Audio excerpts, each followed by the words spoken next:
And with this, we come to the conclusion of loving the Ahlul Bayt. Recite the salawat.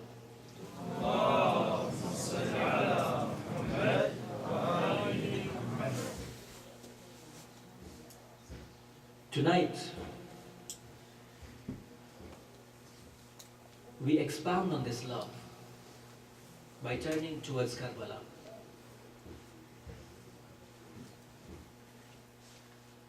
Every companion that was there by the side of Imam al-Hussein did not leave him.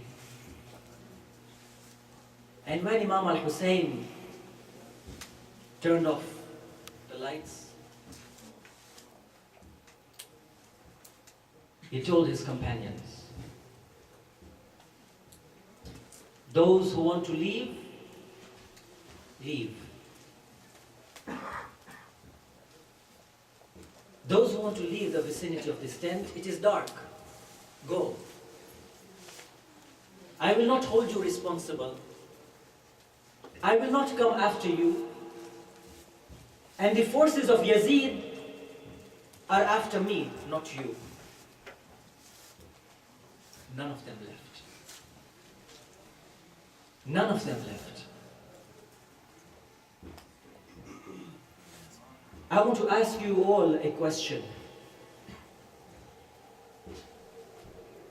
Those 72 followers, compared to the 30,000, today when Imam al-Mahdi reappears, how much of our faith, our wilayah, our taqwa will lead us towards Imam al-Mahdi, and we tell him, Ya Imam, even if you turn off everything in this world, every light in this world, we will not leave your side at all.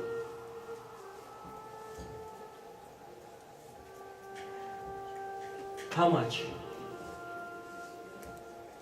Al-Ajal, Al-Ajal, Al-Ajal, Ya Imam. You want him to come? We want him to come? Unfortunately, it is the followers of Imam who claim today are the ones who will leave him the first.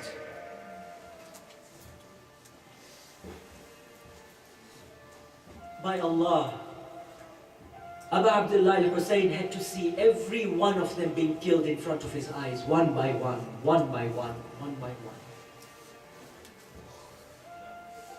How much compassion did Imam Hussein have? Let us reflect tonight. The last night, where even the women were crying in the camps, because Hussein told them, give us one more night to recite, to do dua, to recite the Quran, to pray to Allah subhanahu wa ta'ala. One more.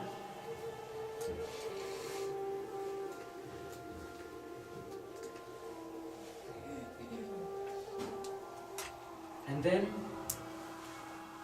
the first one to go was Ali Akbar, from his family.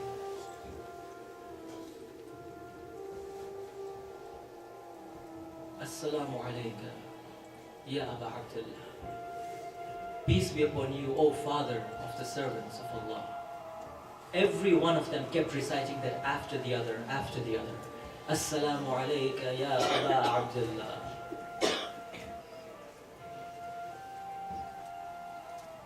One by one.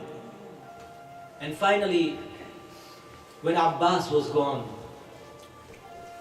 Imam al-Hussein sits next to the body of Abbas in tears, crying that everybody has left me.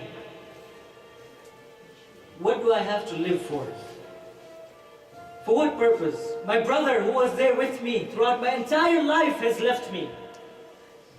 What do I have to live? For what? He goes back to the tents with the alam and the mashk. And Sukaina comes out. My father, you told me that Abbas, my uncle Abbas, is coming back. Where is he, my father? Where is Chacha Abbas? Imam al-Hussein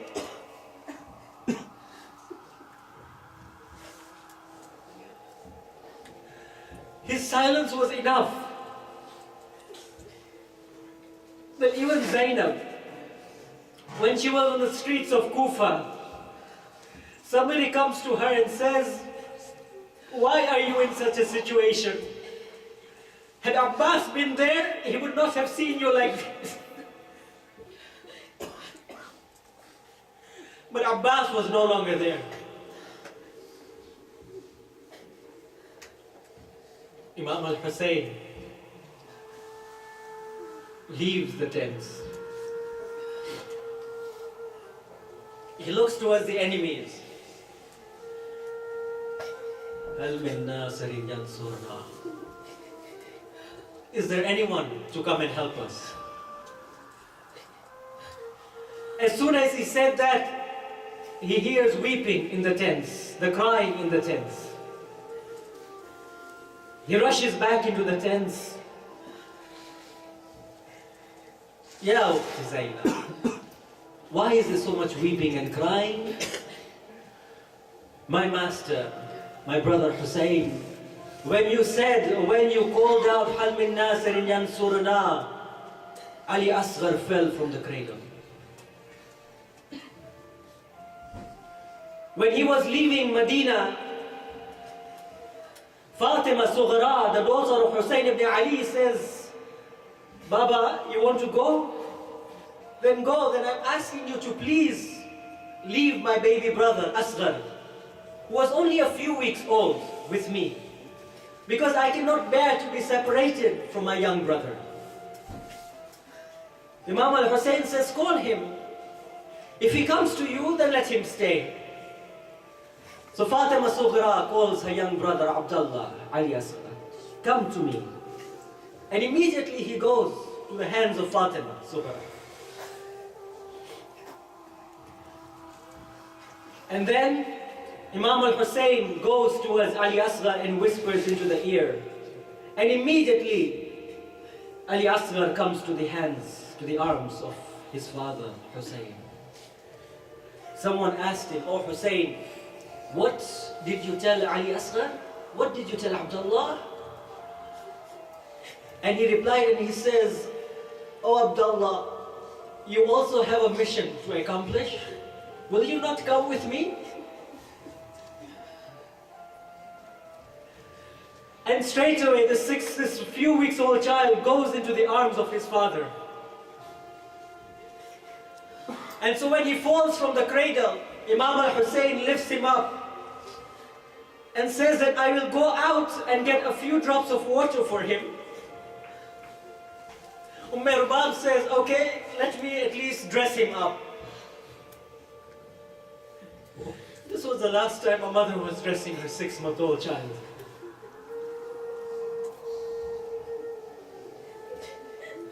She gives the small child to Hussein ibn Ali, and he takes his abaya and covers the son. And he goes towards the sands of Karbala. As he's walking towards the enemies, they think that he has the Quran inside of him, so they start becoming scared. He opens his abaya and he takes out his little son, Asghar, Abdullah. "Ya Asghar, show them what you can do. Show them what you can do." And he takes out his tongue. And for those enemies who had children, they started weeping and crying. And Imam al-Hussein says to them, "You did not give me water. You are denying the grandson of the Holy Prophet water. But what has this 6-month-old child done to you? Give him some water." But nobody comes towards him. Nobody. This was the request, the last request a father had. He takes Ali Asghar towards a hill and he puts him on the ground on the burning sands of Karbala. And he says, "If you do not want to approach me, then give him some water, I will step back." Nobody comes. Imam al-Hussein goes forward after a few moments. He takes Ali Asghar into his arms and he says, "Ya Asghar, they're even denying a 6-month-old child